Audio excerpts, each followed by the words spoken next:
What's up, everybody? Welcome to episode 80 of the Overview. I'm ChanManV, and joining me today are ZP and Flame. But once again, we're getting used to just seeing Doomfist now. Like I think we're seeing more of Doomfist than we are seeing of you these days, ZP. In fairness, I am getting over being exceptionally ill. So it's a miracle I'm here at all. Let's be real. Gosh, it's a miracle. It's a miracle. True. Yeah. Ben, guys, isn't here today. He's busy planning TwitchCon or helping with the planning of TwitchCon. So he'll be back next week. But wanted to definitely do the show before I myself have to go to TwitchCon. So got lots. Actually, we don't have as much as we normally do to talk about this week, but definitely some big Korean matches and Korea versus China type of matches that I think are worth talking about, given that we haven't really covered Apex very much in the recent weeks. And then some news with just the general game, and it got quite a few questions this week too, at least 3 emails. If you are interested in emailing us and having us maybe read it out on the show, go ahead and email that to the overview at chanmanv.tv, and we'll get to it. I have episode 72. Oh my god, what am I doing today? Man, it's crazy. But anyways, yeah, Flame, how you been doing, man? Pretty good. Been busy. I mean, I'm kind of mad I'm not going to TwitchCon. I'm not gonna lie. Like, I'm pretty jealous because I got an invite to some Discord party and it was like a Madion concert at an aquarium, and I was like, right, it sounds like the greatest, most ridiculous thing that I'm never gonna ever be able to go to ever again. I'm pretty mad about it. Hearing that, I think Hex is upset by proxy because he loves aquariums. Like, aquariums are his jam. Aquariums are great, dude. The PAX West party, Twitch party, was at the Seattle Aquarium, and that was the first party I've been to at an aquarium. Like one of these esports one, maybe ever. I don't think I've ever been to any party at an aquarium, but that party was sick. It was awesome because it was just so spread out. So most Twitch parties are these like small clubs and stuff, whatever they are, right? And you're all packed and it's super loud. It was like the complete opposite at the aquarium. So I bet that Discord party is gonna be pretty sweet. My biggest issue at the average Twitch party, at least after, like, say, BlizzCon or something, is just if you don't get drinks in the very beginning of the party, you're definitely not getting drinks later on because the line is just... Well, see, that's the thing. Can we discuss something really important? Oh, God, what? Do you think the fish enjoy the music? Well, okay, funny story about that is that in Seattle, I say it doesn't matter. I don't think they care. The funny story is that downstairs at the aquarium in Seattle, they were doing karaoke in like one of the giant tank where the ceilings, like the aquarium too. So it's just like this dome, type of a tank or whatever. They were doing karaoke in that room. So the fish were getting a chance to listen to people sing the entire time, which I don't know. If the fish aren't going to like music, they're not going to like people singing terribly. But anyways, yeah, so there's going to be that's going to be a fun party. I'm definitely going to try to make it there too. But before TwitchCon, why don't we talk about some of the Overwatch news that's going on right now? I think we're going to start off with some Overwatch League news, given that we don't have too many things to talk about. Weren't as many leaks this week. But, we did get at least one of the team names confirmed, or at least the brand officially announced, which was the San Francisco Shock. Not shocking at all, since we, kind of pretty much were predicting that already. But what do you guys think of the logo and, just the general announcement? I don't think they leaked the logo yet. Or I don't think they announced the logo. What do you mean? I mean, we saw... I refuse to believe that the word shock is their logo. Dude, I think it is. Shock with the little lions and stuff? No, that's not their logo. I refuse to believe that that's their logo. Okay, Blizzard ZP. Was pushing for uniformity in the league. There's no way that their logo is just the word shock. ZP. No, I think that's just I'm pretty sure it's just like the bar lines underneath it. Like I think the lines might move. Like they might move like, a equalizer or something like that. But I'm guessing that's what it is. No, Shanghai has the S Dragon. Dallas has the Flame. Okay. I'm telling you, Flame. Miami has the M with the bomb thing that was leaked. What is the shot? I refuse to believe it's a seismograph. Like, what are you gonna be? What are you gonna wear hats for San Francisco Shock? And there's just a little seismograph. I think that's the logo. I don't believe that. Why would they be the only team that not have? Because the logo maybe the trademark's not done. That's my only tinfoil hat answer. Maybe I'm wrong. Maybe it's got reaching really the waves going from it. No, I'm not reaching. Blizzard was pushing for uniformity in the logos. Like they wanted every team to have like a logo that was real, and like you could like slap on some apparel. I don't think the word shock is the logo. I think it's just the name. Because if you look at Doomfist's like what about shoulder, the seismograph underneath it? Well, what about the rings that are coming from it too, like shock waves? That's just the font, man. There's on Doomfist's chest. There's an SF, but it's like an SF little logo thing. I think that's. Oh, you're talking about when they're showing the skins and stuff, maybe? No, like, it's talking about like on Doomfist in the announcement. In the little announcement thing, there's a little logo on his chest, and I feel like it's not done yet. Let me see this. Oh yeah, you're right. Let me see. Let's take a look at this.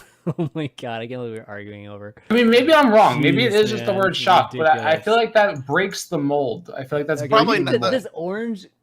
It's probably the seismograph. Yeah, it's probably the seismograph. I think ZP is right. I'm in ZP's boat in this. I think that this is at least the core of the design or the concept of the design. Like, I'm just gonna come up to you in person, like, and show the hat to you with the seismograph on it, if that is. If it is, then that's what it is. But I feel like there wasn't any like declaring of it being the logo. I think when they show their brand, I just assume that's their logo. I mean, if they're declaring their name and showing their Twitter account and their Instagram account, all that stuff, I assume that what I see is their logo. I mean, that should be a safe assumption, I would think. But we'll find out, I guess. Okay. I guess your take is it's not that great. No, it's not that it's not great. It's just I feel like it's just not a logo. It's a logo. I mean, anyways. I mean, we'll just disagree on that. Like New York Yankees has like the NY, you don't just put the word Yankees on the things. And Mets I don't think the shock like name is part of the logo. I think it's the seismograph. I'm down with the seismograph, but I feel like it's not the seismograph. Well, there should be. Okay, I'll give you that there probably will be some kind of iconic type of representation of their logo, but it's going to be based on that seismograph thing, though. Yeah, that's what I would assume. My question is though. Here's my biggest issue is that if the seismograph is going to play into it here, why do they not have Lucio as the hero that they're announcing with? Like, where does Doom? Because Soundquake isn't announced yet. Soundquake? Thanks, Spazzo. Wasn't Soundquake the leak? Wasn't there like a leak about Soundquake? What is this? Is there a team that's gonna be called the Soundquake? Wait, what? No, there was a hero that was like rumored to be a hero, like some concept. But they're using Doomfist, so. Well, yeah, because there's a hero that's not out yet. Maybe Lucio's somewhere else. Okay. I think it's just the colors. I think the closest. Or actually, wait, no, it makes sense that it's Doomfist because Doomfist punches the ground. Like he has like Seismic Slam or something, right? Sure. I mean, there's a lot of reasons why it could be Doomfist. It's just. It's not like the San Francisco Beats. All right, we're getting a little ridiculous. How long? This discussion is good. Wait. Why are we comparing music? Why are we comparing music? I don't even know why we're seismic activity. I have no idea. Anyways, they officially announced it. We didn't get too much more than that. But right now, somebody made a Reddit thread. I think it was today that kind of summed up, just the confirmed team names, and then the ones that are still rumored. And the ones that we just heard nothing about, which the ones we've heard nothing about are Boston, Houston, LA, the other LA, and Philadelphia, right? But the rumors he has on here are London Spitfire, LA Gladiators, of course, Miami Mayhem, New York Excelsior, and then Seoul Dynasty. And the Seoul Dynasty one, like somebody registered that recently, right? So that one's pretty. I mean, usually when they register the domain, it's been true, right? At least with the previous one. So I'm assuming the Seoul Dynasty is probably going to be announced in the near future. But I think 3 of them have trademarks out. Or 4 of them even. For the rumored ones? Yeah, I don't think Spitfires is Gladiators for sure, right? Yeah. Gladiators was, Excelsior was, Dynasty was, and Mayhem was. Well, the interesting thing about these potentially leaking because of that is that if you want to mess up announcements, the legal system is the way to go. Where because you have to cover your Right. butts, people have just right. learned. We're just gonna see if anyone's filed a trademark relating to this. It's like, oh, It's pretty easy at this point. I mean, everybody knows to do that, so everybody's literally just watching for. well, whoever- the only way you get around is you have to file like multiple trademarks at the same time with like different names, but that, of course, is That's expensive. It's like not Yeah, even that- worth it. It's like, yeah. yeah, who cares, right? At that point. So do you think we'll find out all of them by the 30th? I mean, the next 2 weeks, right? Like we should know all the team names. You would think. Yeah, I would assume before then. Yeah, I mean, I don't think you want to be that last team, but someone's going to be the last team. Yeah. Well, as long as you're the best one, it's all good. If you're That's not the true. best, That's actually true. Maybe it doesn't matter as long as Yeah. you have a sick name or a sick logo. Well, you save the best for last, right? Like Yeah. that. You can.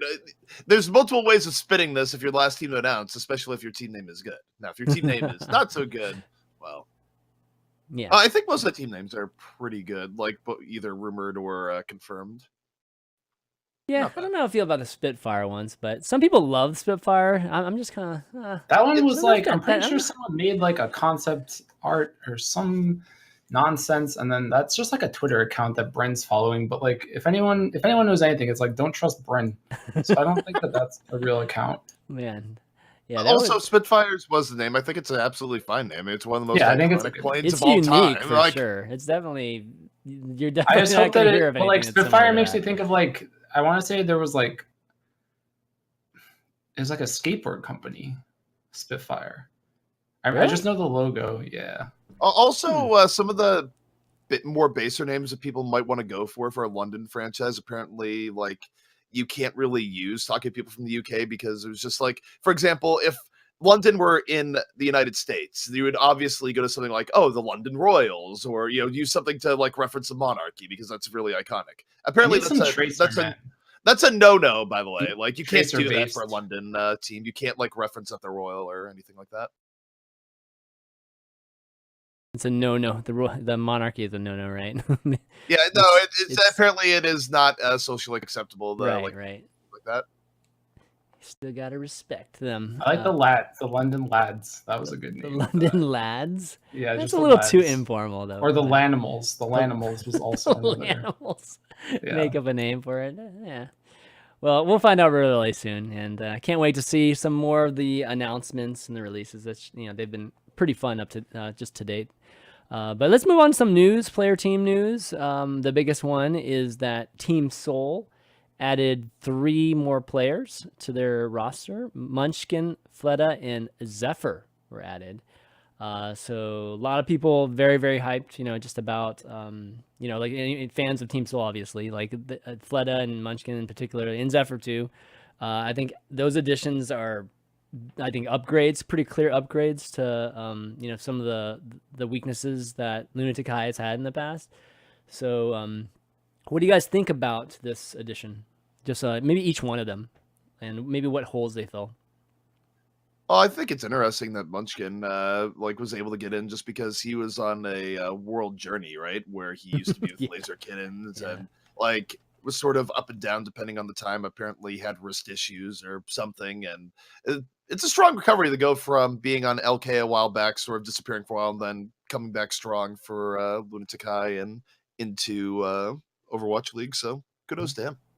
Well, the story goes that he was actually supposed to be on Lunatic Hai before he joined Laser Kittens, but he was like a toxic ranked troll that like the Seoul fans or the Korean fans were just like, get this off of my pristine boy band Overwatch Really? team. Wow. And then he Well- went to Laser Kittens after that.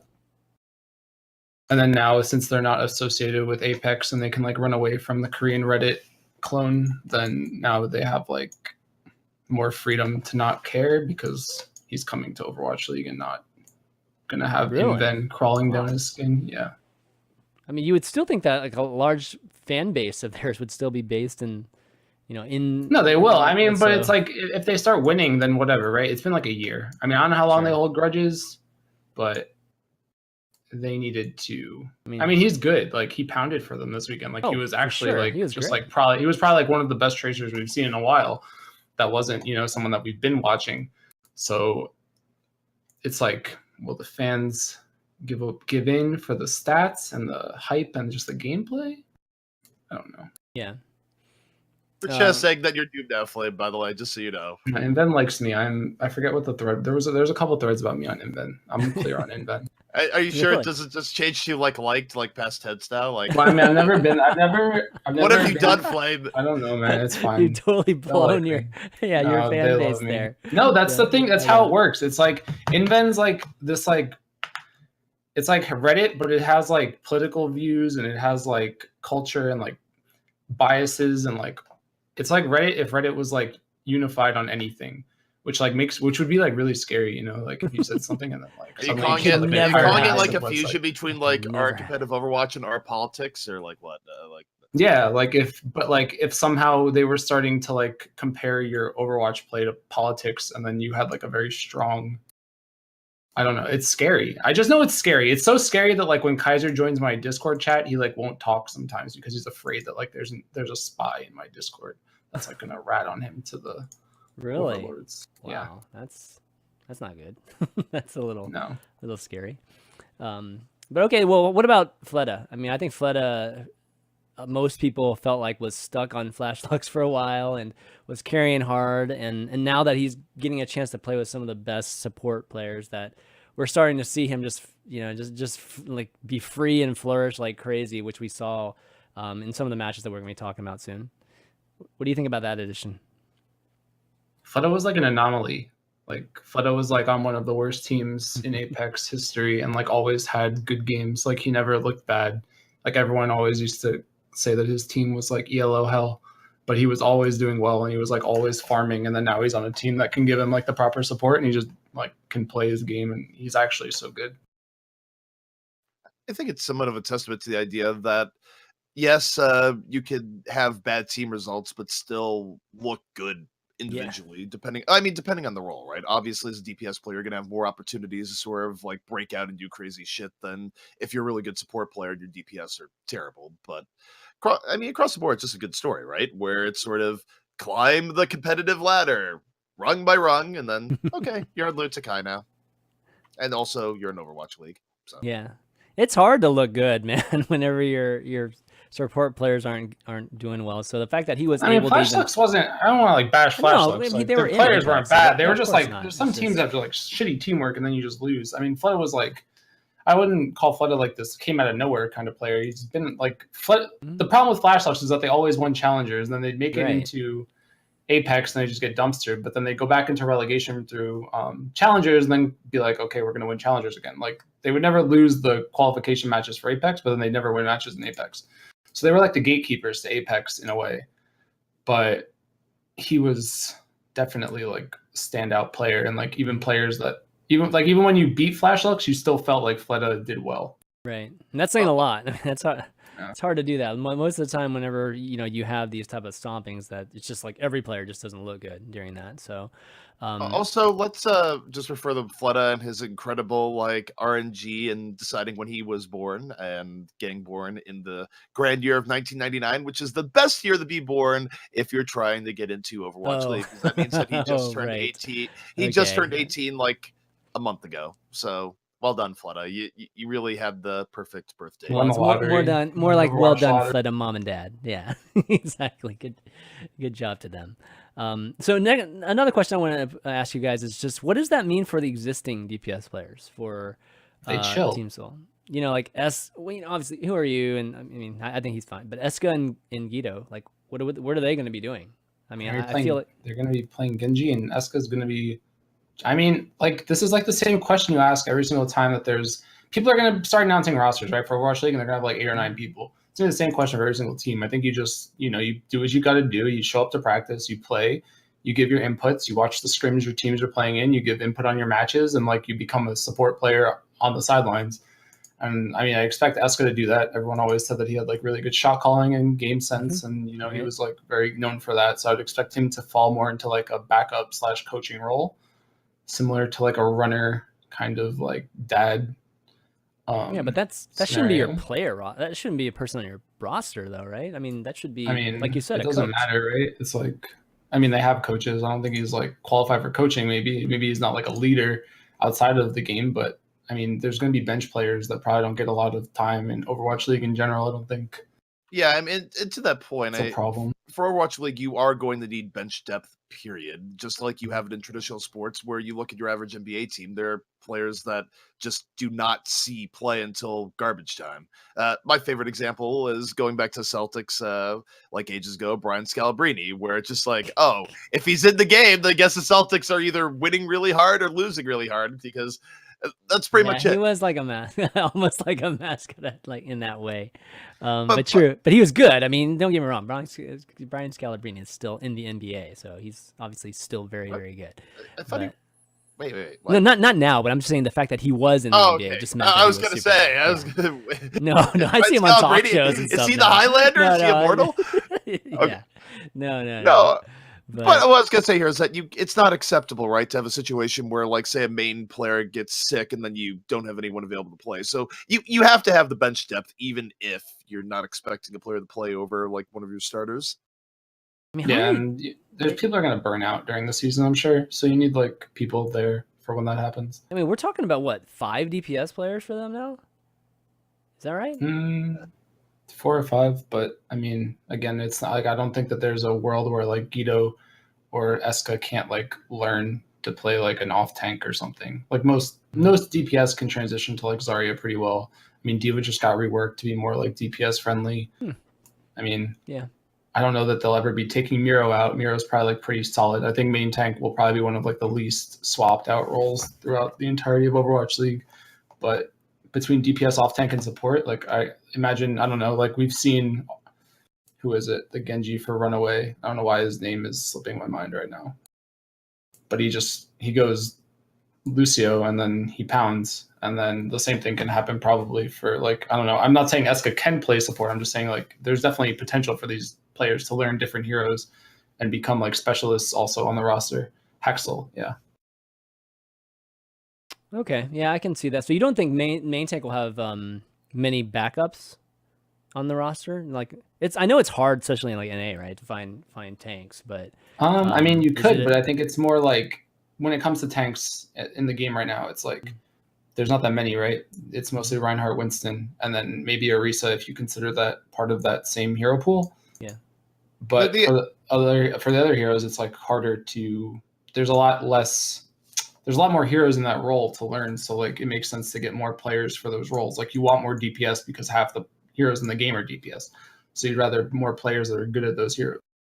Well, the other thing too is that you think about how a team works in terms of calling and how everyone works around it. You're generally playing around your main tank, so anytime you swap who your main tank is, it's one of the more drastic changes you can make. I feel like it's easier to slot in a different DPS player than it is to slot in a main tank and have everyone learn to work around that main tank. I mean, any change whatsoever, it can be a little bit rough in chemistry until people get comfortable with it, but main tank in particular, I mean, I think it's difficult for teams to swap around it because even of tanks that are all considered high caliber, there's clear differences in skill and how they play, how they decide to go in, so on and so forth. Mm-hmm. You know, Miro did come up recently. It was something I think I had on the notes last week, but we just didn't get to it. But it felt like might be an interesting time to bring it up. But yeah, with Miro, you know, we saw some article about talking about just that teams are starting to figure out just how Miro plays, and that's kind of why you're seeing, you know, maybe a decrease in Miro's performance or at least his effectiveness. And you know, there were times too that you would just see him overplay or just be overly aggressive a few times, like in the Seoul Cup, as well as even in some of the Apex matches. So question to you, do you guys see anything in Miro's play that's any different than it's been? Or is it really just like people are game planning around him? And I think focus on Winston has been a strategy for a lot of teams, just to take out the Winstons quickly. And that's like the key to really winning, you know, just winning team fights. So is there anything there in that points to Miro, you know, not playing as well or anything like that? Not for me. I mean, I don't know. I look at that team and sometimes I don't know, watching them this weekend was completely different than watching them getting eliminated from Apex, because they finally had like 2 superstar DPSs at the same time that could flex to like literally every single hero. I was pretty impressed with Miro actually in the finals against Kongdu, but I mean, it comes down to like how your team plays. Some teams bait their DPS players so the tanks can get the kills, and then some teams bait their tanks so the DPS can get the kills. Like if Miro's dying, it's probably for a good reason. I mean, there was like that article too, or that interview with Reinforce recently, where he was talking about like how he used to come off as a feeder, but he would always like charge in and like usually like knock people out of position, or just everyone would just focus him, and then his team would just clean up behind him. So like I think against Busan, or what I think it was Busan that knocked them out. Yeah, GC Busan. They definitely had the edge. I think that Busan is just a really refined team right now. They look really good, but I think that they also have like a little bit more power, and they seem a lot more on point with their ult usage during that series. But not having the DPS firepower for Lunatic Hai definitely makes Miro look worse at the end of the day. But I think like during this series, he looked a lot better. And I don't think it's like them figuring it out. It's just Lunatic Hai's playstyle revolves around him making space for other people. And then if it's not the right DPS that are following it up, then they look worse. But I mean, this weekend, he was going in, making space, and I mean, Fleta and Munchkin at the same time were just able to do whatever they wanted. Yeah, well, in the finals particular. I mean, I think he wasn't quite as effective against miraculous youngsters, but what don't we talk about? Let's talk about the Seoul Cup. Well, I just want to add one thing that Miro note as well, is that don't forget too, for Miro, like he was way ahead of the game a year ago, where people were just like, oh, you can do this with Winston, etc.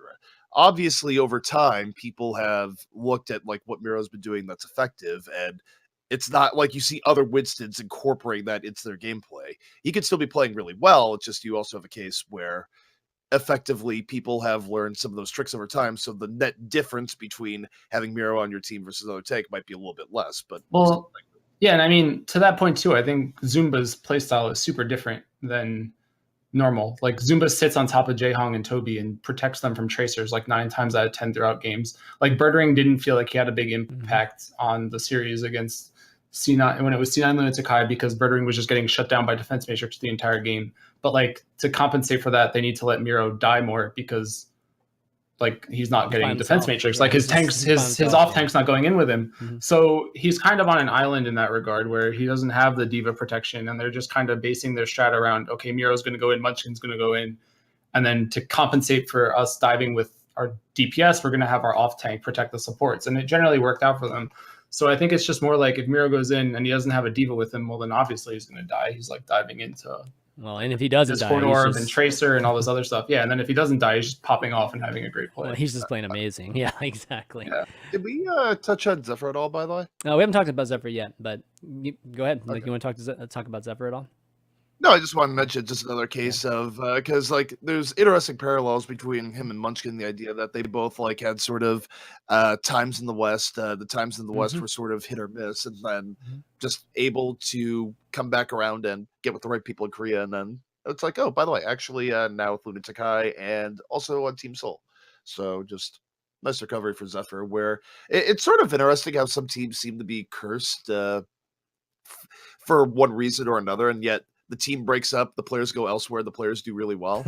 I could see I could see the last incarnation of C9NA sort of being another continuation of that trend.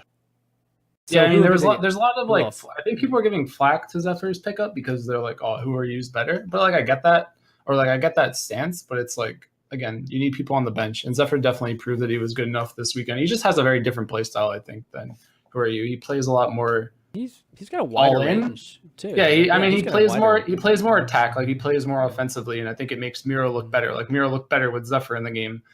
But again, it's like if maybe they're just trying. Maybe this is, I don't want to say it's his tryout, but it's like, what's working the best. Yeah. And then they'll let Zumba go back in. I mean, they just won this super match. That was good for them. Obviously, they didn't beat Runaway. They didn't beat Busan, and you don't really know. I mean, Miraculous Youngsters played really well, but that series was really close. So like, it wasn't like a convincing win or whatever.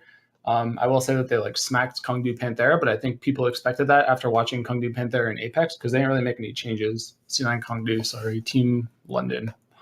Right. But point being that, like, I think Zephyr proved that he's definitely good enough to hang, and he definitely can, play well. I mean, I would say Miraculous Youngsters look great. So I wouldn't say Miraculous Youngsters were just like, Lucky Fortune or anything like that. I mean, they're definitely a better. No, they were really they were good. way better than Lucky Fortune. So yeah, I mean that match was. They looked pretty even, to be honest, but Lunatic Hai obviously ended up winning that 3-2. But I think that was more Miraculous Youngster looking good, and so Lunatic Hai, with Fleta, I think looks way better. Just with Fleta, by himself and being subbed into the lineup, than what we saw against GC Busan. I mean, they got crushed by GC Busan. It wasn't even like that close. So that was a different team that we saw this past weekend. And that's good. That's looking very, very good, at least for Team Seoul. But yeah, let's talk about the Chinese teams. That was like one of the big intrigues of this Super Cup, Seoul Cup, which was having two of the Korean teams play against the Chinese teams and seeing kind of where China is, because we don't talk too much about Chinese Overwatch, particularly on this show. And that's mostly our fault than the reason not to talk. There's obviously plenty going on in China right now. But I think this was a measuring stick for them. And the first match we saw, the first semifinals we saw with C9 Kungdu, I mean, they destroyed Lucky Fortune. I mean, it was not even close. It looked like, definitely a different level. What'd you guys take from that match? Or at least Flame, what'd you take from that match? That was one I didn't watch, but I heard Lucky Fortune was missing players for whatever reason. So, I mean... Yeah, it might have been. It wasn't their fault. I don't think it was Lucky like Future, right? It's Lucky Future. Is it Future? Fortune. Oh, I thought it was Fortune. Yeah, you're like making Future. Sorry, now. It was Future. Gosh, I like totally reading wrong. No, Lucky Future was like missing players, I think, and had like a sub or something. So I didn't take much away from that. I think it would have been better. I kind of wanted a Miraculous Youngsters versus Lunatic Hai final, but that would have been cool. I wanted to see Miraculous Youngsters play C9 Kungdu and just seeing how they matched up too. No, they would have smacked them, I think. Yeah, I think so too. Well, I don't know. They felt it depended when they play them. I think during the Lunatic Hai match, you could like feel the Miraculous Youngsters kind of like falling apart. Well, they were up 2-0, so I mean they were up 2-0, and then they had this like really, really good, arguably free push going into second point on what's it called? On Lunar Colony, and then they kind of like beefed that one push, and they spent 6 minutes trying to like regroup, and it didn't really work out. And then they stuck on like Widow on Dorado for a really long time when it didn't work out too. Like I feel like Leave started losing his confidence and Birdring started gaining his. Like, not Birdring. I'm thinking of the other game. Leave was just losing the 1v1s to either Who Are You or Fleta or like They were just he was getting bullied. Oh yeah, it was Who Are You? Yeah. It was Who Are You was just bullying him the entire match. And then he kind of just like fell off and then he like just stopped playing Tracer. But they were doing really well on the Doomfist McCree comp, but they gave up on it also. I don't like you can tell that they were swapping heroes. They're like their DPS players were just swapping the entire game, and it worked for a while, but then you could feel towards the end of like Dorado that they really were just not sure what they should be playing. And like the tempo started to favor Lunatic Hai, and then they kind of lost control and it just spiraled. Man, first off, go ahead, ZB. No, I was just gonna say the Who Are You note.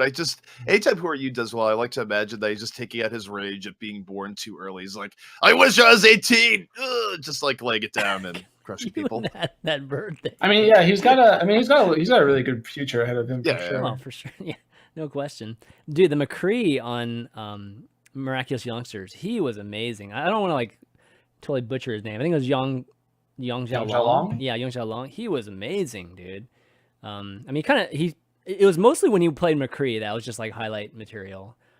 Particularly on was it the second game? I think there's the second game where he literally won it outright for them, like at the very end of that game. I forget which map it was on, but God, I mean, Twitch, I'll probably remember it. Anyways, there were definitely key moments where I felt like he was carrying hard for them, and it was impressive too. Just like watching his aim and having the point of view actually be on him was pretty amazing to see. He played some Soldier too, played pretty well, but I forget what the other heroes he played. But when he was on the other heroes, he was definitely not as effective for sure.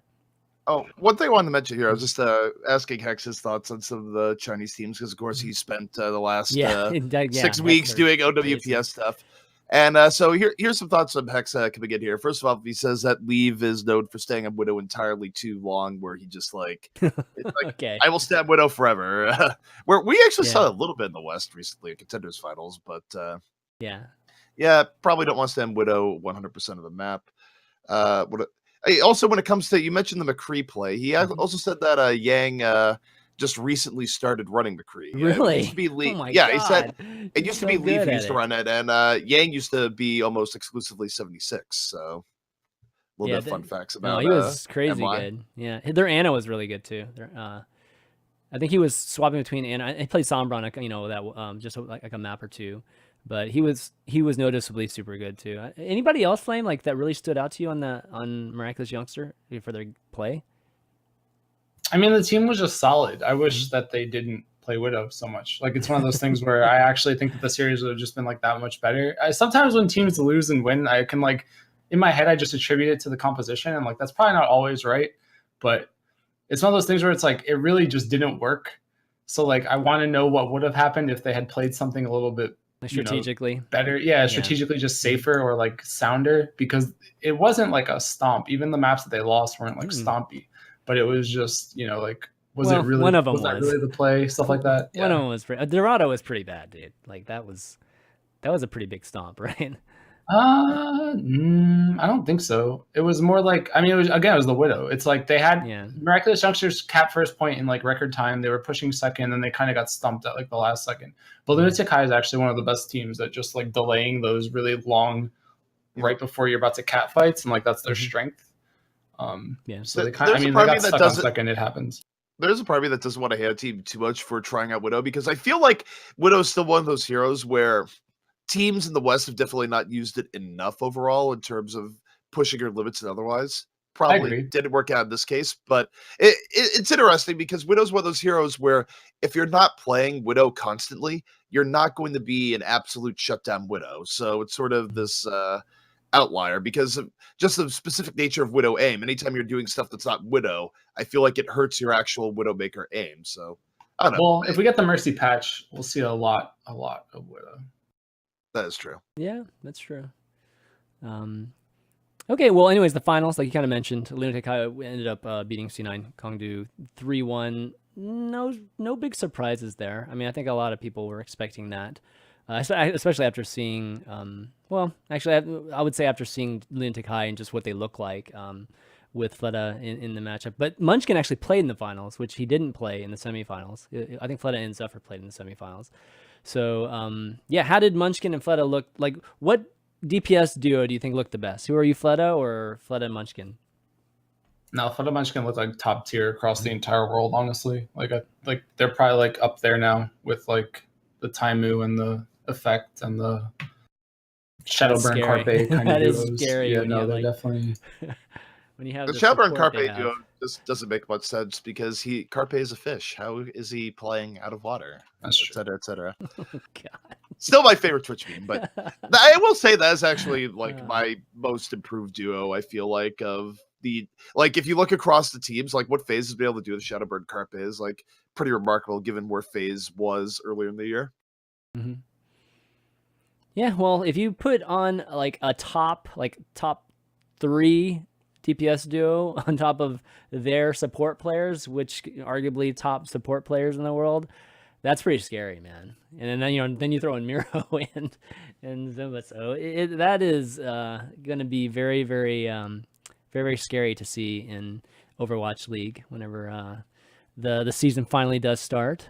But anyways, yeah. So Lunatic Hai ended up winning the cup. That was, I think it was $60,000 was the prize. It was a decent chunk of change. Kind of fun event that OGN does. I think it's once a year, right? The Seoul Cup, because this was like a StarCraft/Overwatch thing. So yeah, they had StarCraft going on at the same time. Yeah, so definitely a cool thing by OGN. But getting back to what we normally talk about in terms of OGN, Apex had their second semifinals this past Friday, and last week we did talk about just GC Busan advancing, but this semifinals was a pretty quick one. I mean, Runaway ended up just dominating NC Foxes. Anything you noticed there? Any things to take away from there, except for the fact that Runaway, just obviously still playing just incredibly great, like they have been the last 3-4 weeks now? No, I mean, it was just like a straight out classing. There wasn't really much to talk about that match. Yeah. It didn't look close. It didn't feel close. It wasn't particularly enjoyable to spectate. Like it was just like a fast slaughter. Yeah. Yeah. Well, I think everybody was hoping to get the runaway GC Busan after GC Busan, obviously, kind of making their late season run. The runaway versus GC Busan seemed to be the fan favorite matchup for the finals. So we're gonna get a chance to finally see that in a couple weeks. Any predictions as to who you think is gonna win? It's hard to say. I mean, personally, I would like to see Runaway take it, just because it's a nice redemption story to begin with. And also, I mean, if Runner is destroying booths on winning normal games, imagine what he would do if they won the finals. Like, I mean, he might destroy the entire arena. It's very possible. Yeah, whether it's destroying booths or taking players out by like accidentally hitting them in the heads and things like that. Yeah, well, it'll be pretty interesting to see what the ceremony is going to be for Runner there. But I don't know. For me, I think they look pretty evenly matched right now. So it just might be just who's just hot that day, who's playing just a little bit on the edge, a little bit more than or at least more focused than the other team that day. But talent wise and strategy wise, they seem, or at least teamwork wise, they seem to be on the same level. So it should be an evenly matched one. Hopefully you get like an epic one that just goes to the final game. That'd be awesome to see. I don't know. I think after having multiple Apex files, I've gotten 7. I think we're due for like a 4-0. Oh, come on. I don't want to see a 4-0. That would suck. Look, just on the odds, we're due for a 4-0. That's all I'm saying. No way, man. Game 7's forever, man. That'd be amazing. Yeah, so anyways, tune in into OGN Global. If you want to watch any of the VODs actually for Seoul Cup or for Apex, you can go to twitch.tv/OGN Global to find those. All right, so we have a topic that I figured we would bring just because we don't have quite as much news as we typically have. And this was one that was maybe a little bit more of a topic last week, but just the topic of one tricks, right, on the ladder. And I think recently, we've been seeing obviously a lot more mercies, and I think we showed the percentages on Thursday, just kind of how crazy it is right now in all levels. So I kind of want to ask you guys, what you think is for A, is the one trick thing like a major issue in your mind, and then secondly, if it is, what types of solutions do you think Blizzard can do, or can they even do anything about it? So first question, is it a big problem right now, one tricks?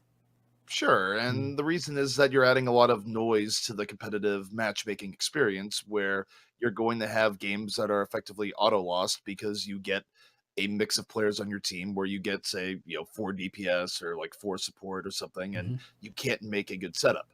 I think the part here that I sort of take a more nuanced view is that people tend to blame the players going, oh, gee, why don't you switch? I think if you want to have a fully congruent experience where, path to pro, all the rest, right? I think it's a little bit ridiculous to tell someone, like, if you're practicing to be a DPS player, you're not randomly going to support or main tank. If you're practicing to be a main tank, you're not going to support or DPS. If you're practicing support, generally speaking, you're not going to DPS or tank. There are cases where players will flex like this in the pro scene, but generally speaking, you don't see players really cross the lines too much. And the way the pro scene is going, you're going to more specialization and more like one tricking and like specialization even there. So to me, this indicates the idea that at some point, Overwatch competitive needs a role queue, because I don't think it's right to blame the players for going, oh, DPS player, you should be going support. It's like, no, if you're trying to practice like a good DPS player, you should be able to queue as DPS and not get in situations where you're suddenly thrown to going support randomly. I don't think that's particularly great.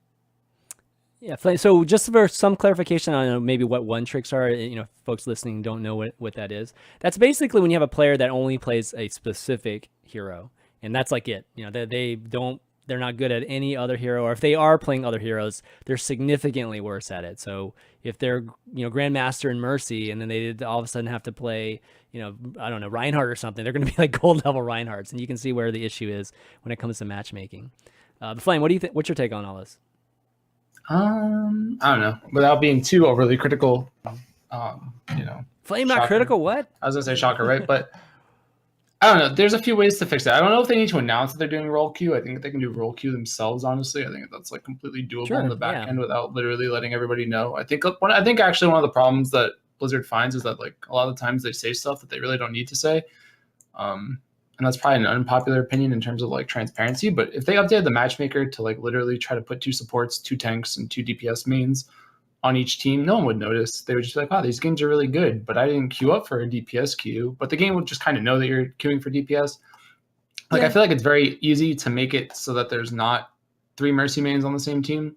Like, if I look at their stats and I see that someone has literally 90% of their time on Mercy, and there's 3 people like that, I feel like the matchmaker should know that. So, like, there's definitely code you could put in there to say, like, don't put 3 Mercies on the same team, stuff like that. And maybe try to put someone who's more of a off-tank player. I mean, obviously, you're defining roles, and Overwatch doesn't really want to define roles because you don't want to say, like, oh, you know, Zarya's a DPS or Zarya's a tank, you know. But I think that there's definitely ways to fix it. Some of the problems that I have, I guess, is just it's not so much the trolls as much as it is just like sometimes the games just don't feel fun. And I still think that there's like a weird problem that exists just because the matchmaker will only let you get to 5,000 SR. And really? I think the skill gap between 4,000 and 5,000, there's too big of a range. Like you can one trick Symmetra Junkrat pretty easily to 4K. But then once you get to like 4.4, it like stops working, generally speaking. So, but I think like I think the skill gap between like 4,000 and 4,800 is like equally as big as like the skill gap between like silver and high plat per se, which is like probably like double or triple the SR. Yeah. One thing that's worth noting here too, just in case people don't know what's going on. So there's really 2 issues here. First, there's the entire like role setup, and then there's the maining a hero that, generally speaking, you could have negative win rate and still be gaining SR on. Because the way the system works is that it judges your contribution against other people playing that same hero at the same level. That's how you get cases where you have like a sub 50% win rate Symmetra that can get top 500. It's not that the player is actually helping his team win games most of the time. It's that he is outperforming other Symmetras at his SR. Right. That probably shouldn't happen. Like, there is something going on in the system where it's basically valuing every single hero equally and going, well, you're in the top 0.01% of this hero, therefore we value that. That probably shouldn't happen if the hero isn't good enough to win in those situations. Like, you know, for example, objectively, offensive Symmetra is not very good at winning games. It just isn't. It's why you never see in the pro scene. Generally speaking, the hero is not designed really for that. But if you're playing Symmetra the entire game long and you pick up a win or 2 on offense because your team is better in other areas, you get the contribution for being a Symmetra, you'll gain a lot of SR in that case, even if you're not really contributing heavily to the win because of the uniqueness of you playing a Symmetra. So that part of the system is definitely a little bit broken, no matter how you look at it. Yeah, there's definitely there are benefits to just playing selfishly or I think there's been a few Reddit articles that post, or even an email. Actually, one of our emails today really talks about his own experiment with playing DPS and really just doing his own thing and not really anything with the team, and versus him playing support or switching and kind of talking about his results, which ended up favoring just the playing DPS and doing your own thing and not necessarily what the team wants you to do. So definitely some kind of flaw there. The only thing I would say is that like role queue is definitely a solution to this. But like you said, Flame, like Overwatch was not meant to be like defined by roles.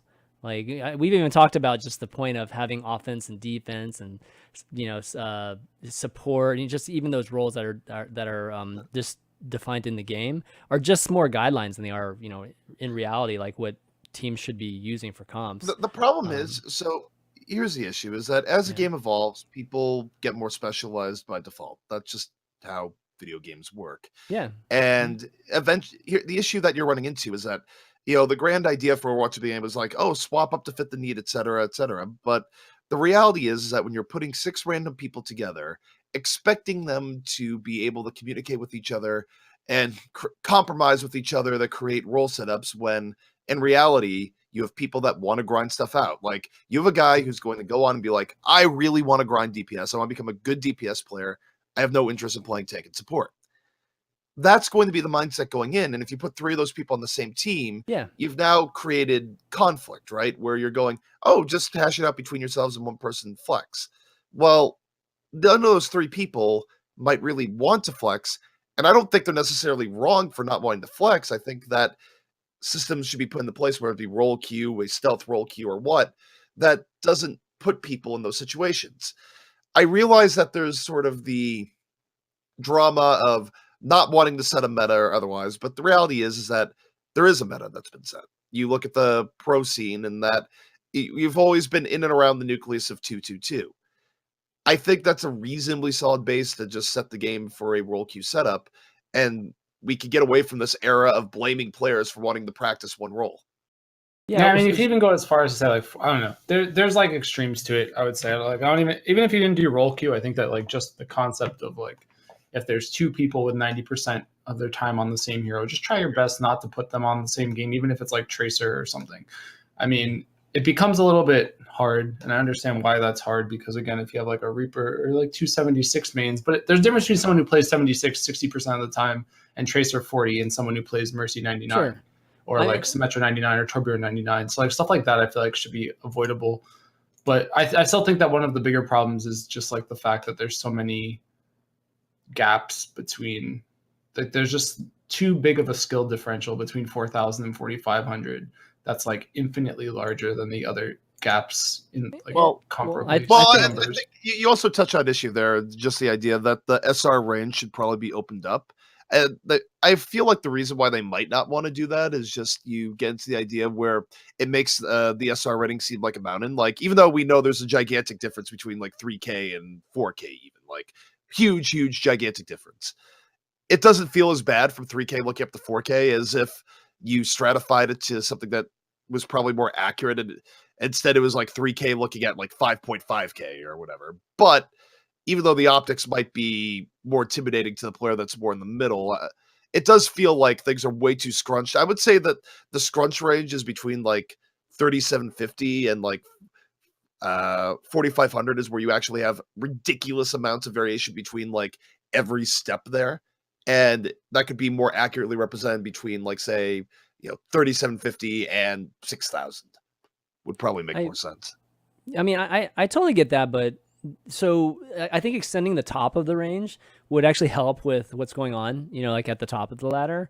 But I don't feel like that would work the same, like at the bottom of the ladder, where you would still have like these people that play Mercy, like 3 Mercies playing on the same team, and the lower skilled players are even less diverse, than the very skilled players. So I guess what I was trying to get at, ZP, actually, before, you were defending your spot there, is just that, I actually think that there probably needs to be some kind of paradigm, because how can you do matchmaking without setting some kind of paradigm, which, in your example was 2-2-2, right? There has to be at least something to base compositions off of. No, I mean, it's a fundamental problem of the game, right? It's not a fundamental problem. That's what I mean. It is a fun, it's the problem that in Dota, every hero is kind of the same, right? They all have 4 abilities, they all have ults, and you can kind of mix and match their roles because items work and stuff like that. Sure. But in this game, it's a lot more, the roles are defined by the heroes, not the positions. You can't play support Tracer. You can't play DPS Mercy. Like, that's not a thing. I mean, obviously, people will argue that, but point being that like the heroes define the roles. The roles aren't something that you can rearrange. So like you have to define Sombra as like a support kind of. You can't define her as a DPS. I mean, you can, but when it comes to like how the game is made, you can't run support Tracer. It's just not a thing. And that's the problem, is that it's not so much the fact that it's just how the game is, right? But then it's also the fact that if you have Mercy and someone's playing Mercy and they can't swap because they don't have to aim, and some heroes that don't have to aim that are getting higher performance-based SRs wind up getting to the top, but then suddenly you're at the top and there's a lot of Mercies at the top for whatever reason. Then they're on the same team and then they can't play anything else, and then your game just feels super skewed. And I mean, I don't know. I don't want to say it's a scrap stuff, but you definitely need to like address that. I think the performance-based stuff is definitely like hurting it more so than I agree with that. Even the climbing, because even the Mercies that are playing 90%, you would assume that 2 Mercies hitting 90% at the same time would be pretty hard, right? Like they'd all be trading wins and then they wouldn't climb as fast because there'd be so many Mercies, but it doesn't feel like that right now. So maining a hero isn't inherently bad, but getting more per win because you mained a specific hero, I think, is a problem. I don't think I mean, I'm not saying that the game is flawed. I'm just saying that the matchmaking for Overwatch is something that we've not, never seen before. Like, there's no other game that you could use their matchmaking system and apply it to Overwatch. So like with Overwatch, we have something that's completely unique to Overwatch, and trying to come up with something fundamental, just like the fundamental principle of the matchmaker, I think is what we're talking about right now. And it's like, at first I was like, okay, maybe we could just like crunch all the numbers and figure out, just like the best way to distribute it. It might take a lot of computing, and maybe each player has lots of attributes that they use, in the matchmaking algorithm, and try to figure it out. But in the end, it still leads back to what is a balanced composition to make a team, right? So it kind of always goes back to some kind of principle like that. My compromise has always been that you do roll queue with 2-2-2, which is 2 support, 2 tanks, and then 2 not support tanks. By the way, I think the classifications of heroes probably is something that does need to be redone at some point, where I think the offense-defense thing actually just really confuses new players. It should be, because a good example is that some of the labels don't even make sense, right? It has Widowmaker as a defense hero, whereas she's very clearly in competitive play within the game, like, better as something you pick on offense rather than defense. So generally speaking, I think the roles should be cleaned up to where it's like tank, support, and then call it DPS, call it just general, whatever you want to call it, but not tank and support. So what you could do, you could do a roll queue of 2-2-2, and then you give players the option where if players agree, which is to say that means your team is communicating with each other, they have good vibes, and how it was envisioned that people would be acting to begin with. You could then like vote to unlock the roles and do something like 3 DPS if you wanted to, or otherwise, but only if the players could communicate with each other. Okay, this is like I don't want to lock anything. Kind of wild to me. I think this. I don't know. I don't want to say this is simple and it's going to work, but I think like a good starting point would be like, just make sure that there's one person who prefers tank heroes on each team, and then make sure that there's one person who really prefers like flex, support, mercy on each team. And just like start with that when you start making games, then just let everything else fall into place. Like, I don't think that there's a problem with like DPS players swapping to Zen or Lucio. I think that there's a problem when like you just have people who all want to play DPS or all want to play mercy. Like, that's what feels bad. I don't know that we need to like, I don't even think forcing the 2-2-2. I think just forcing a 1-1-1 is good. And then just everything else can just be whatever it is. Well, it'd be better than what it is now, but it's still not perfect either. I mean, that's definitely not. No, but I mean, I'm just saying, like, if you tried to do a 2-2-2 restriction, you'd wind up with like Diamond Reinhardts with like GM tracers. Like, the games would take 20 minutes to find, and then you'd have a 10-minute game of Anubis and be like, all right, we just waited longer than I played. But on the same note, you would have a floor there where you wouldn't have the frustration of, oh, I guess we're not that. Also, I don't think you'd get Diamond Reinhardts. I think you wait until you have tank. Right. Like, you could make the matchmaker wait. It would absolutely cause the longer wait times, because what you're doing there is that in the longer wait times, you're filtering out all the games where you get a bunch of people that are not filling basically basic roles. Yeah, but I mean, there's a ratio here, right? Like, the problem is that a game of Liu Zhang can take literally 5 minutes. Sure. And like, you don't want your queues to be 3 minutes. It's the same thing when we're watching Overwatch, right? Like, if we watch a game, if the breaks, which happened a few times in like tournaments, like if the breaks are longer than the maps, then you like, or even like close, then people just get mad. You're like, why am I watching this? Like, I expected more gameplay. And I think there's definitely a balance there where it becomes not worth it to have the matchmaker waiting for too long.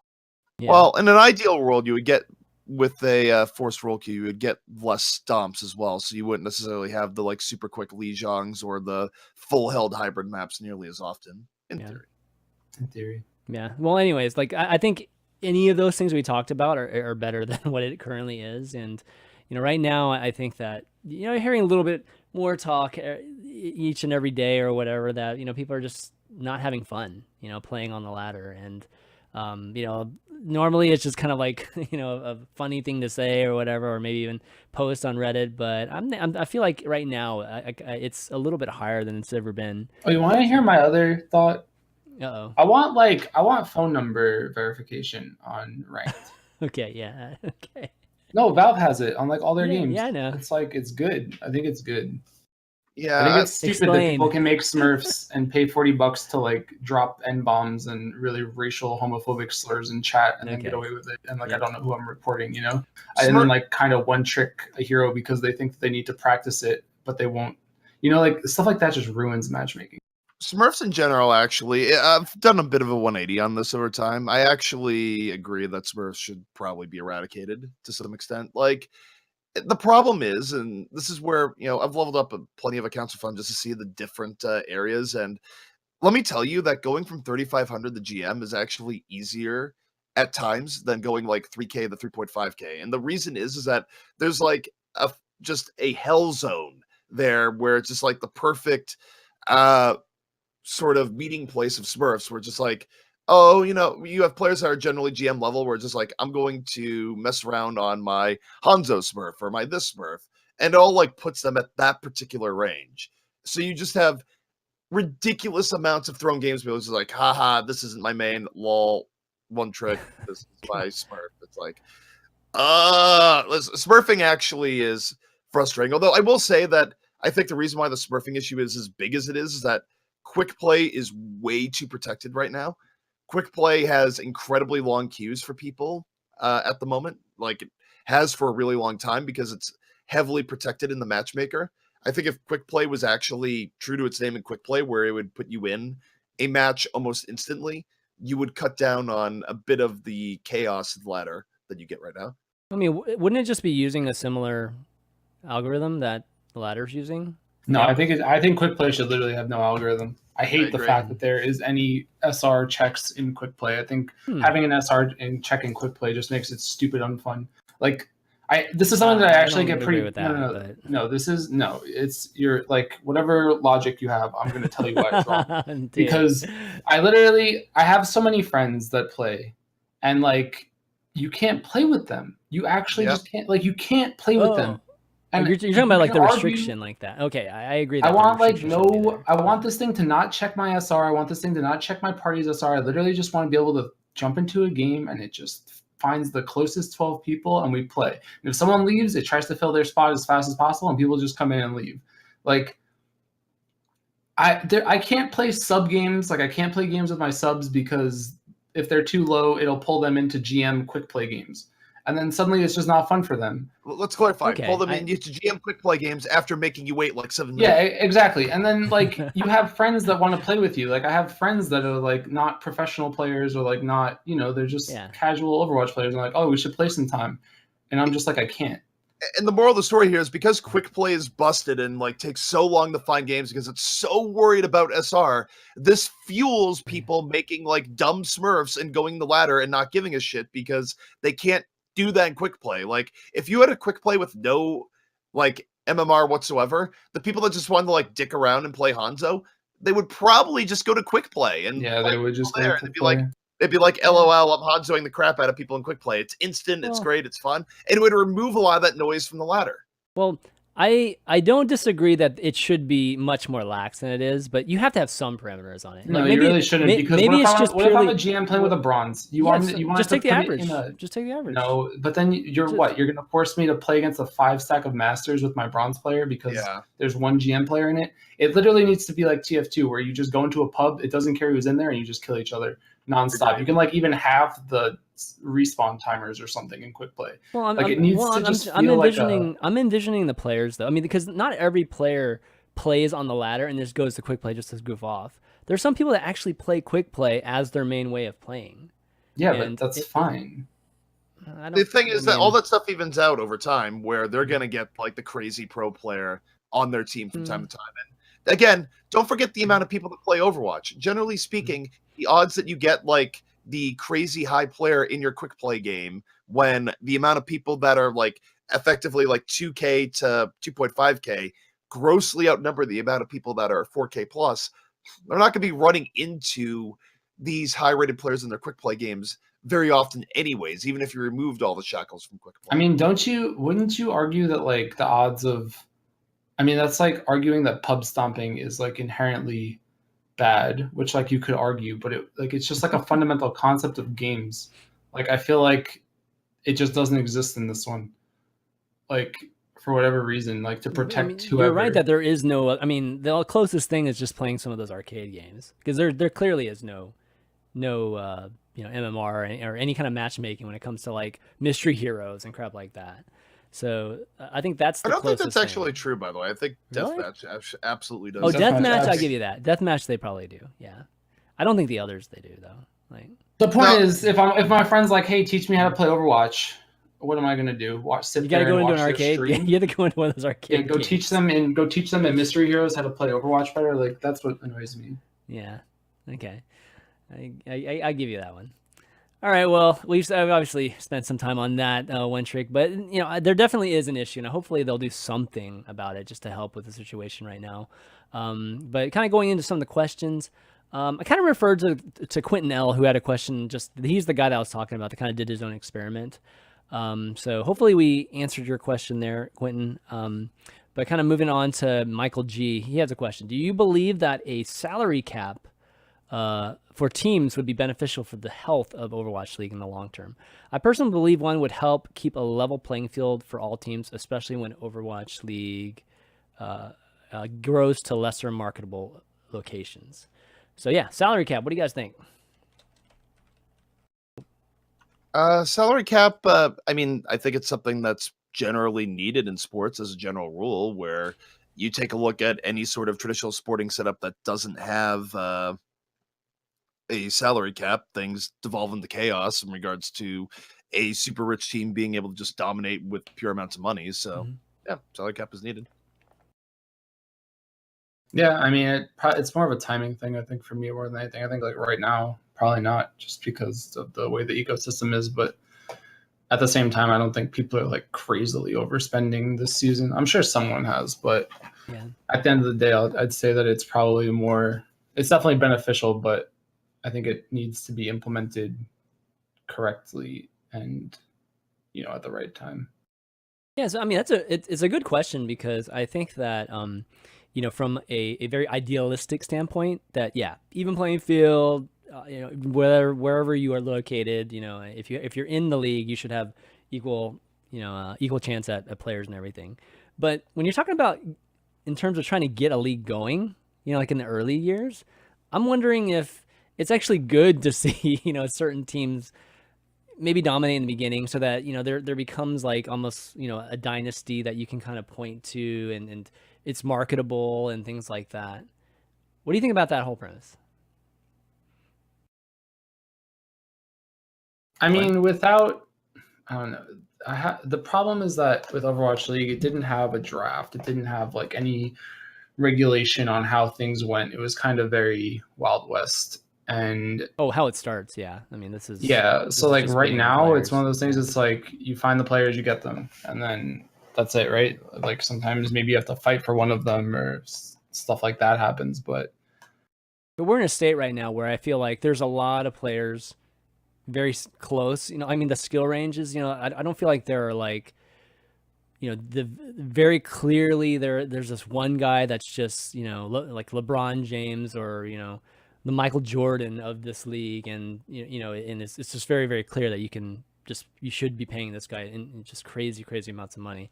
I feel like in this first season, we don't quite have that kind of delineation. If we do have those type of players, there's like a good number of them, there's maybe like 10 of them or 15 of them or something like that. So, I mean, we're still in the situation where I'm trying to say is that like, we're not sure how good all these players are quite yet, in this kind of a league environment.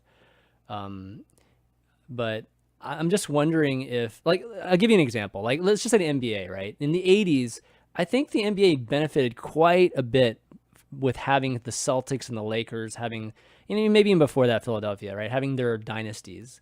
And, I mean, the NBA wasn't making that much money, like in the late 70s and early 80s. It wasn't until, like, the Magic and Larry Birds came into the league, and those two franchises really took it to the next level with their gameplay and just the rivalry, right?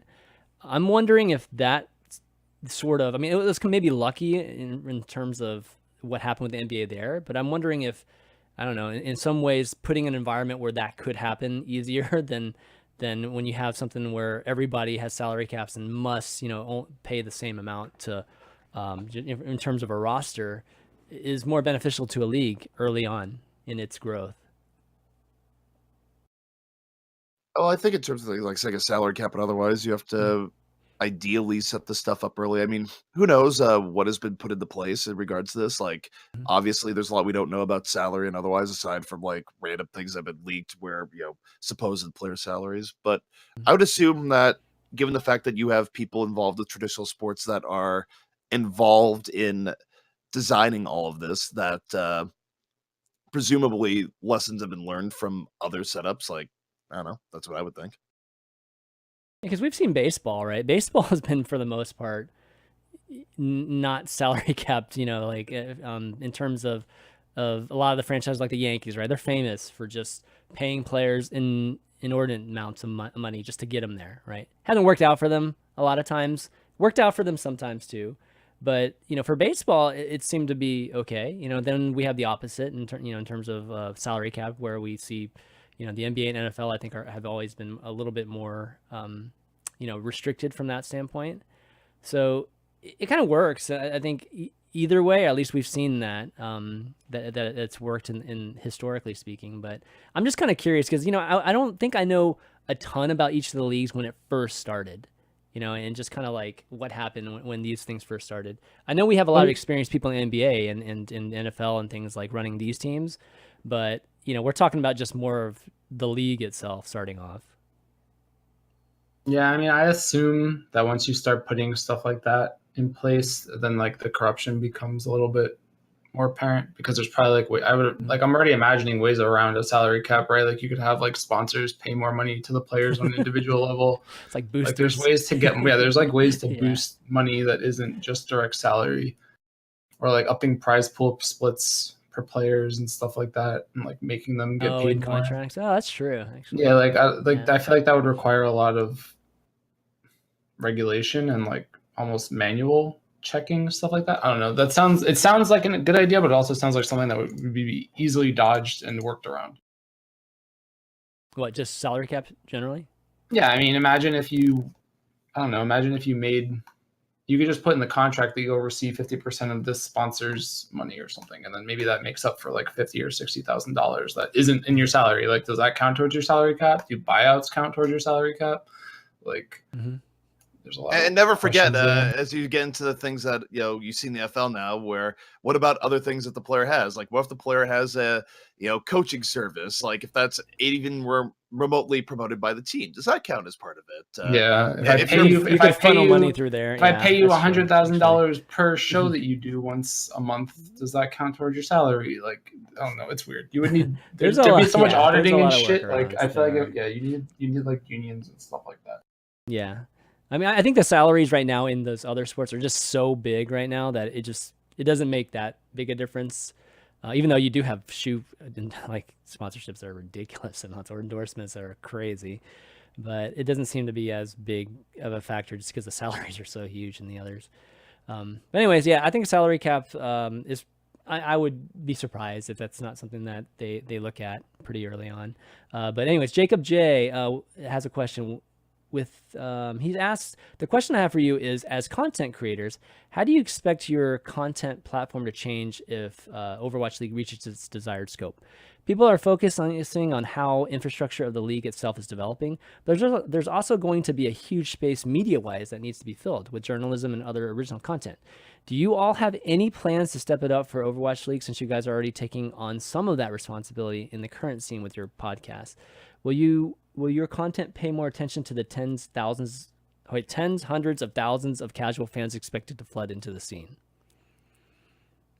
Okay. I mean, so basically he's asking whether or not would you go out of your way to just sort of dumb down isn't the right word, but make considerations towards new players and explain stuff. I mean, I don't know. I think for content, I think at least Flame, I'm not sure how you would handle it, but for me, I would still really stay the course of what I'm doing here. There's going to be plenty of resources for people to learn the game. I don't think you have to really tamp down your higher end analysis in regards to that. Like, there's all stepping stones, right? Yeah, I mean, yes and no, right? The question's double-sided, right? There's like, do you want to appeal to casuals, and then are you going to step up your game for Overwatch League? And I think, like, I mean, from my perspective, I mean, I'm not on the desk, right? I'm not talent for Overwatch League. So from what I'm doing, I would say that it makes more sense for me to like try to grow my, whatever I'm doing, like analysis or Well, to be clear, talking and like making it so that there's more people to watch now, because we have the 30K people that watched OMMs, right? There was like 30K maybe. So let's assume that there's like 50K, 60K people that are like the hardcore Overwatch viewers that like know the scene, basically read the Reddit. subreddit, the Cal Yeah, subreddit. up to they're like up on the leaks, like they care, they follow it.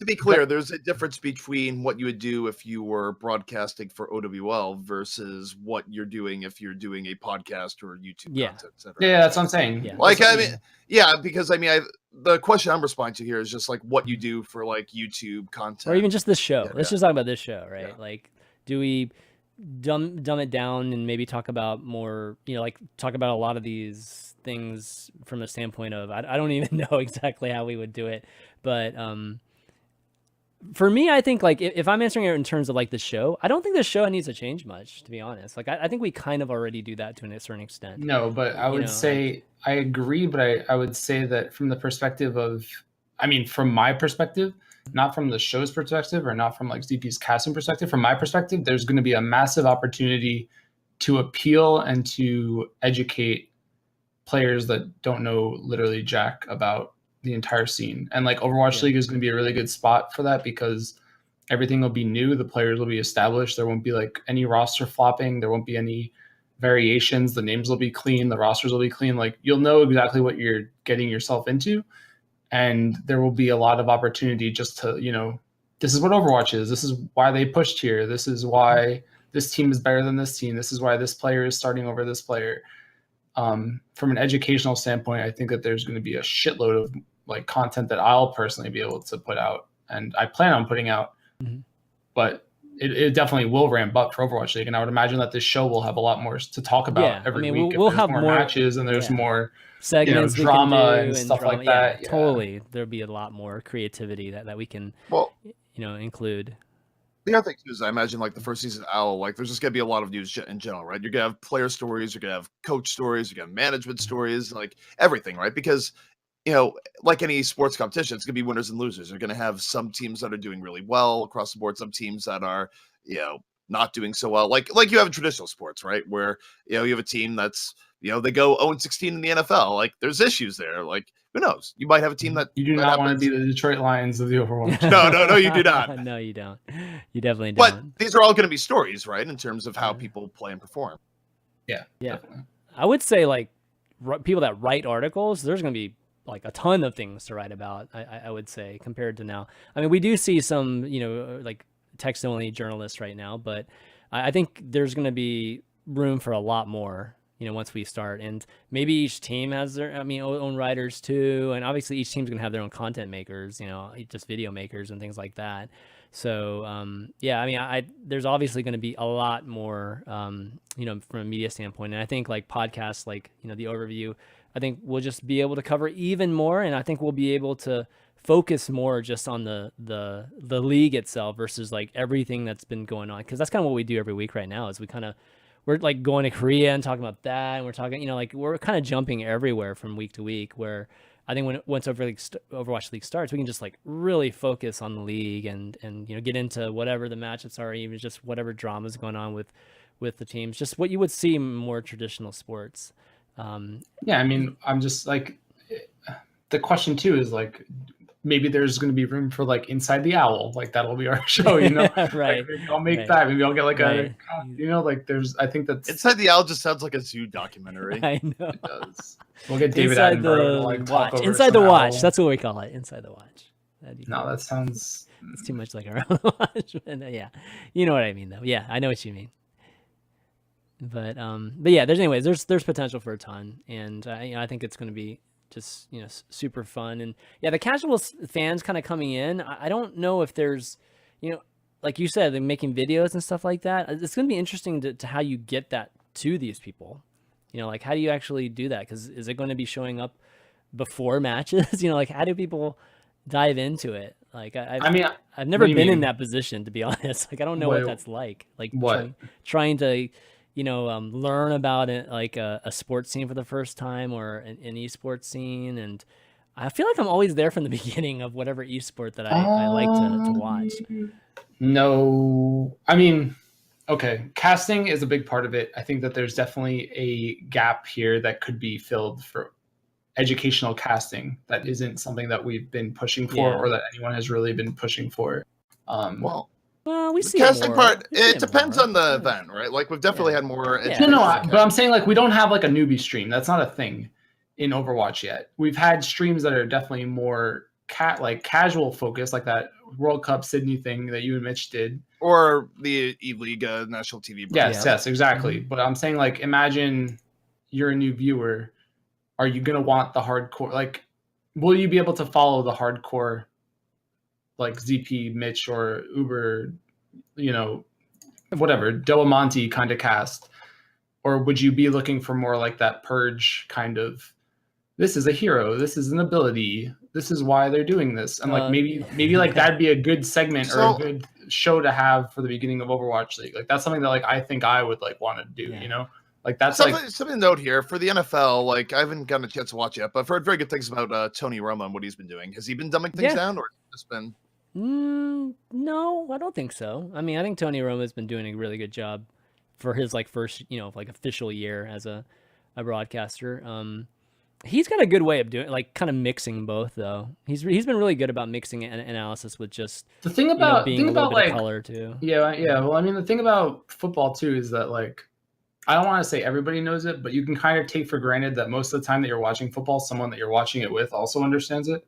Yeah, that's like you're giving a lot of credit to people that actually don't understand football. No. I just mean like generally speaking, I would say that like you have fans that watch it because they like the team's colors or their parents were really involved and they don't care why they're watching it. Like they just want to watch it. But then there's also like most of the time there's someone, I would say, at least in my experiences, that like understands football. Maybe they call it hand egg to be funny, or maybe they like start that conversation of why is this so fun to watch? What's the objective here? And like they don't understand the offsides, they don't understand the first downs. But like there's usually someone there to explain it. Like the hurdle that Overwatch has is that the game is so new that sometimes viewers, even players, go into the game and they don't really understand what they're doing or why they're doing it or why they're picking a certain hero. And like that's where you need to educate them. Like that's how you get viewers. Like you need people to learn. If you don't learn, you don't come back. Like people watch Dota for the first time and then never watch it again. Yeah. And getting someone to come back for the 10 games where they don't understand anything is the hardest part. And I think that that's like what you need to do. Like you need to grab those players, figure out a way to like hook them or at least get them interested and somewhat a little bit educated, and then make it simple for them so that they're not just completely overwhelmed at the beginning. Yeah, I think we'll see that. I mean, we saw a little bit of that with the E-League. I think that there were, certain, whether there were clips or things like that were added to the broadcast to help with that. I know we've seen it in Heroes with like college, like, their collegiate event. I think it was Heroes of the Dorm and stuff. They definitely have like these clips that they show, they'll just like give really, 10, 15 second kind of explanations of what like the units do and stuff like that. So I could totally see Overwatch having those type of things included into the broadcast, which doesn't really interrupt the casting and the, what you guys actually do on the desk. It's just something that's added to the production. So you guys wouldn't have to necessarily worry about it as much. It's like content that's missing. Like imagine like imagine like me. Yeah, I get it. Just tailor the desk from World Cup. Imagine like me, Golden Boy, Zoe, and Jamerson or something, just sitting on like a couch, like giving an explanation of the game at like the basic level as like a 30-minute segment that becomes like a YouTube video on the Play Overwatch channel. Like you could do stuff like that every week and like just keep making them smarter. Yeah. And I think that's a massive, like stuff like that has a massive potential that just doesn't exist right now. I mean, there's a lot of YouTubers that already do that sort of thing. Yeah, but they're not, it's not on the same level and it's not official and it's not like, it's not official. It becomes a lot more like clickbaity. And I think that's like not the route you want to take. I don't know. YouTube is definitely full of a lot of clickbait. Yeah, in fairness. It's like, is this hero garbage now? Please click my link to find out. It's like, hey, dude, imagine Malik too. Malik could get in on it too. Malik would be a great person to be the person explaining all of it. Exactly. Union Pay and that'd be Blizzard great. Entertainment. Yeah, Yeah, dude. I could totally see Malik doing those. Yeah, that'd be good. For the record, I don't begrudge YouTube creators for doing clickbaity stuff. Obviously, it works, but on the same note, it makes you make videos and like put questions in people's minds that aren't actually remotely there. It's just like, It's YouTube. Like anytime. I mean, that's what the whole point of it Is Junkrat viable on this map on this point at this time? Find out. Like, I don't want that. I want like finally. Welcome to Overwatch. Like, I don't know. Just fun fact of the day. Welcome to Learn Overwatch. Yeah, Brought to you by exactly. Play Overwatch, Yeah, T-Mobile, Union Pay, HP, and then Blake does his little intro, and then it cuts to like a clip, and we If you've explain. ever wondered what the payload is, the payload is this. And then you like show clips of Immortals getting off the cart, and you're just like, "Don't do this." If you wonder what people say when they say pulling a C9, this is what. Yeah, like we could call it like behind the memes, and like, oh my god, like there's so you can do segments that could be like that could be the one segment. Like there's when a young Mendo gets off the point in Korea, how does this evolve into the C9 meme? I'm just saying, like, you could do like a history of Overwatch, and you could like show the C9s of Volskaya in Apex. You could show. I'm with you, Flame. I'm with you. I'm totally with you. This is the stuff that I want to do. Forget the desk. We're making content for you. We're educating the viewers on the memes, the gameplay, and the scene at large. Right. All right. Well, that seems to be a good place to end the show. Man, we almost got 90 minutes in regardless of like not having that much, but thanks everybody for emailing us some good questions today. And again, if you want to email us, you can do that at theoverview@chanmanv.tv. Just want to remind everybody too that you can listen to us on your way to work, or if you're in the gym or whatever. You can find us on iTunes as well as Google Play. I love working out to SoundCloud. Please work out to us. Dude, work out to us. I bet there's more pumped than ZP's voice in the morning. I bet there's dude. Like, please just like listen to my voice as you burn calories on the elliptical. Let's go. That fucking Flame, and he's like he's just like on the treadmill. Damn it. We're helping them burn calories. All right, if you work out and listen to the show, please either tweet us or email us and let me know, because I'm going to prove these guys wrong. Somebody listens to us whenever they're working out. But anyways, you can find us guys on iTunes. Just search for Overwatch or the Overview. You'll find us. If you like the show, please leave a 5-star review. Helps out in terms of finding us SEO wise. But let's do some shout outs. Flame, got any shout outs? Yeah, I mean, my Discord, my viewers, we're getting big. My Discord's growing, and I'm peaking on subs right now. It feels good, man. Not having a job feels good too. Not going to work every day for a month feels real good. Well, you do have a job. It just doesn't feel like a job, kind of, sort of, right? I mean, you're doing something. I mean, waking up, the nice thing is like I'm mostly working with people on the West Coast, and like I'm on East Coast, so I have until like 12 before anything happens, you know? Right. And like I can like wake up at 9, walk the dog, go to the gym, and like I didn't miss anything because the day didn't start yet, technically, right? Yeah. It feels real good. Yeah, all right, cool. So shout out to the Flame Discord, of course. ZP, how about you? Snatch outs. Follow me on Twitter at TempoZP. Wow. This is where I plug upcoming events, but a little bit of a dead zone. But hey, guys, Overwatch Esports, always evolving. You going to TwitchCon, ZP, or no? No. All right. I'll see you at BlizzCon then. See both of you at BlizzCon. That'll be fun. If you guys, anybody out there that's going to TwitchCon, just look for me there. I'll be definitely round and about doing. I'm doing a podcast panel on Saturday, and then right after is Streamer Showdown on the Glitch stage. So yeah, if you're looking for, obviously Streamer Showdown, the game show, and wait, we didn't talk about the patch. This guy's right. I feel bad. Oh my god, we didn't talk. Oh, what is wrong with us? Holy crap, we totally forgot about the patch. Oh man, we'll talk about the patch. I mean, we got a week to talk about the patch. I mean, geez, just let the patch just kind of brew out there for a little bit more. Even more. Mercy got nerfed. There's justice in the world. I mean, we've known about this patch on PTR for a while now, so we need to actually see how it settles like in the ladder, anyways. So that's my excuse for not. No, they changed. Wasn't the live patch different today? Yeah. So basically, instead of changing res, so you got nothing out of Valkyrie for it aside from the range, you now get an extra charge. Right. We talked about it last week. Double res. Yeah. No, it was different last week. It was different. No, but we talked about like Blizzard saying, "Screw the PTR, it's going live. We'll do it live," and that's what they did. Oh yeah, the change was that they changed Valkyrie so it didn't give an extra res whatsoever, like no reset. Now it gives an extra charge of res. So effectively it means It's that if two, you blow right? alt, you can res twice. Nice. Yeah, All right. yeah. But we're missing. All right. So like we can ignore it, but I want to talk about the implications of them not putting it on PTR and how excited I am that they didn't put it on PTR. Okay. All right, fine. We won't. No, we can talk about We'll do it. it next time. Whatever, guys. Enjoy your weekend. Patch footnote. Here we Coordinated, go. Patch dead footnote. silence Here we to play. go. Real quick, that they didn't put it on PTR. I mean, does it really matter? Does it really matter, it was guys? on PTR? I mean, Was the new Mercy change was on PTR? Am I dumb? Well, last week we talked about them, posting about potentially doing that, right? Was the two? I thought the 2 charges was never on PTR. Maybe it was. Maybe I'm wrong. All right, it was. Then I'm wrong. Forget it. I'm not as excited anymore, but I messed up. I didn't realize it was on PTR. Okay. All right. So continuing my shout outs, we'll talk about the patch more once we get a week of data underneath our belts and see how much. I like the patch, by the way. Yeah. Well, that's my input on that. It's definitely interesting. It's 11:30. It's been a long day. Exactly. Anyways, why don't we wrap up?